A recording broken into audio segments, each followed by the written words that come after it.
Hi, I'm Coach Landry, and the topic is 5 ways to improve your success with online dating. For those considering online dating, I have 5 simple tips to follow in order to maximize your chances of procuring a successful match. Successful here means meeting someone with whom you can have a sustained and meaningful relationship. Okay? So, number 1, I just want to say before we get started that there's probably 4 main major dating websites: Match.com, OkCupid, eHarmony, and Plenty of Fish. And right off the bat, I can tell you that Match.com and eHarmony offer more than the other two, and that's because when you pay for something, people are more likely to take it seriously. So consider that when doing these things. Also, be real to who you are and show who you really are in your online dating profiles, because honesty is a big deal, right? So number 1, when you first get on there, you want to limit your potential choices, right? We should limit ourselves to a relatively small, manageable number of profiles within a certain time frame. Choosing from a smaller set of potential dates should add to your decision-making process or aid in your decision-making process because it allows you to select on criteria more likely to predict satisfaction when you meet them face-to-face. Now, when I say face-to-face, this is extremely important that you understand this. Dating is important to a lot of people. So it's important to me to give you good, solid advice. So when it comes to texting and phone calls, this is how your kind of dating system should go. Number 1, when you do get a message and you message back, 1 to 2 messages max over the online, and then you need to move to the phone so that you can get a person's tone and demeanor and things like that. And then you need to set up a date. Stop texting every day. I can't stress this enough. Stop texting every day.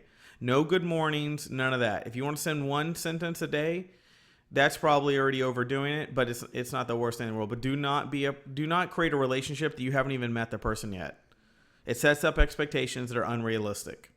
Right? It sets up that they're already your prince or your princess that you're going to run into. And then when you get there and you have a conversation and maybe the attraction's not there, it's a mood killer. It's an ego killer for a lot of people. Stop setting yourself up for expectations. Texting and the phone are made for setting dating appointments only. Okay? I can't say that enough. Texting and the phone are made for setting dating appointments only. The whole point is to get to the table and have a human interaction with each other to build chemistry, not to text and email and be on the phone all day with each other. Once you've dated a couple of dates and you're kind of familiar with each other and you're comfortable, then you can kind of change that up a little bit, but not before you've even been on your first and second date. Okay? I want to really stress that to you. Number 2, don't assess using a point system, because we may be exposed to or inundated with requests from a vast number of online daters, especially when you first get on. We all get flooded with emails. We get stomped on, and then when you don't reply to people, they become angry, and there's just a lot out there. So avoid making decisions about potential dates using points or a tally-based system of strategies or anything like that. Throw that junk out the window. Okay? You should make assessments by imagining how you might have an enjoyable face-to-face interaction with a potential date, which is probably more like the way we'd like to evaluate one person in a face-to-face counter if they met you. You want to be looked at from that point of view too. You don't want them to just dot you down a checklist before they've even met you. You want the chance to see each other in person, so give that person the same chance as well. Number 3, which leads me into what I just said, be open-minded. Even though online dating sites offer an abundance of choice and access to a ton of potential dates, it's important not to be overwhelmed by the luxury of choice and to start eliminating people who do not fulfill all of your desired needs and criteria and core beliefs. Now, core beliefs are, like I said in some of my other videos, go back and watch some of my other videos. Pick 3 things that are ultra important to you and find a way during the date to not be strong about it, but to kind of massage your way through those type of questions. This also may involve you taking a reality check, by the way, to avoid you from adopting a superior attitude, resulting in you eliminating otherwise potential desirable dates.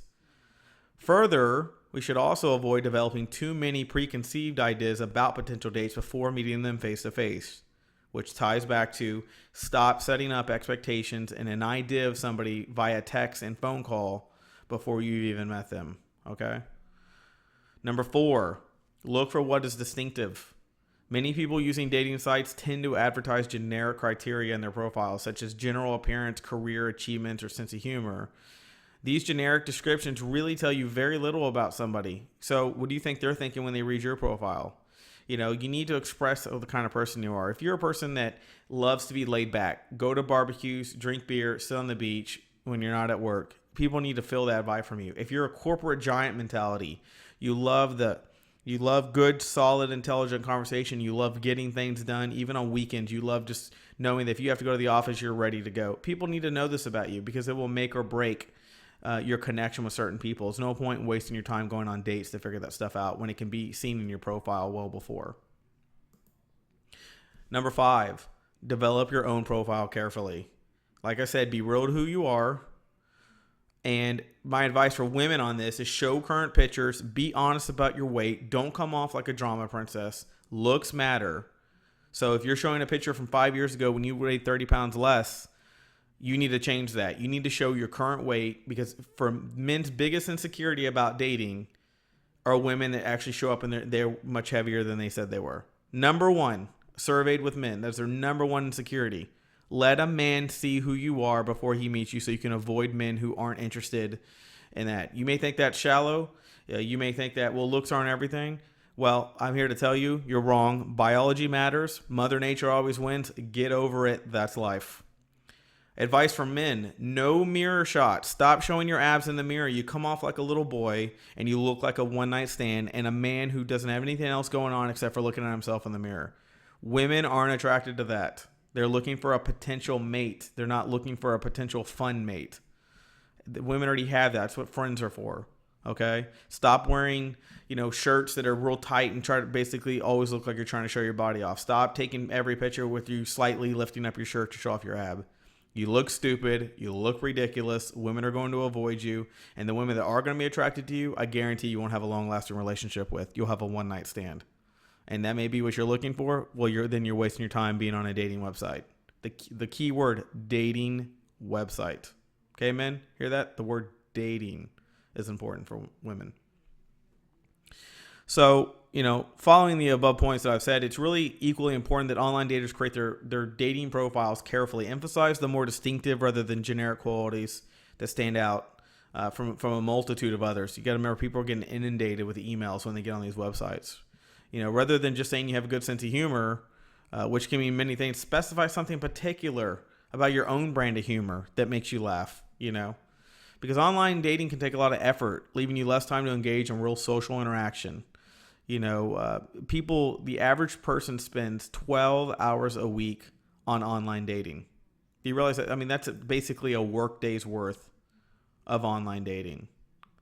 So, you need to think about that. These people are investing in this. This is why they take it very seriously, and they get very turned off by when they come on dates and it doesn't work out or anything like that. And also, science says, within 15 minutes of walking up to a date, whether you would sleep with them. That's how fast the human mind works subconsciously. Even if they're a good person or they're a nice guy or they're a nice girl, within 15 minutes whether you'd sleep with them. Okay. Now, does that mean you're going to date them? Absolutely not. That just means the physical chemistry is there. Now you need to work on seeing if the mental chemistry is there. And then once you sit down at the table or to have coffee, go back, watch one of my videos on great first date questions to ask. Avoid stupid questions. I have a video on what questions not to ask. And these have all been studied and surveyed, and, take that stuff into account. So I hope this information helps you.